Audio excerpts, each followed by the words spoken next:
Israeli Prime Minister Benjamin Netanyahu has testified for the first time in his long-running corruption trial. He is accused of accepting gifts from millionaire friends and for allegedly seeking regulatory favours for media tycoons in return for favourable coverage. Netanyahu denies all the charges, any wrongdoing, and he has pleaded not guilty.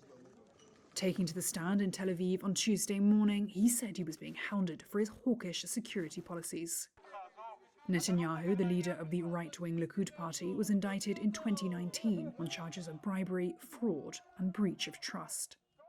The trial, which began in 2020, involves 3 criminal cases. The proceedings were interrupted by war, and Hamas fighters attacked Israel on October 7, 2023, triggering a massive retaliatory operation in the Gaza Strip.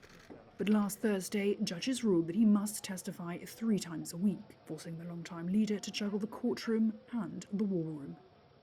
While on the stand, Netanyahu portrayed himself as a staunch defender of Israel's security, withstanding pressures from international powers and a hostile domestic media. Netanyahu also assailed the Israeli media for what he called its leftist stance. Meanwhile, outside the courthouse, a few dozen protesters gathered to make their voices heard. Although some were supporters, others demanded Netanyahu do more to negotiate the release of some 100 hostages still held by Hamas in Gaza. 75-year-old Netanyahu is Israel's first sitting prime minister to be charged with a crime.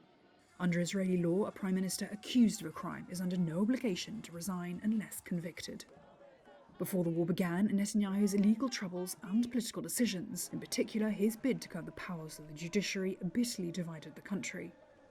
His domestic legal woes were compounded last month when the International Criminal Court issued an arrest warrant for him and his former defense chief Yoav Gallant, along with Hamas leader Mohammed Deif, for their alleged war crimes in the Gaza conflict.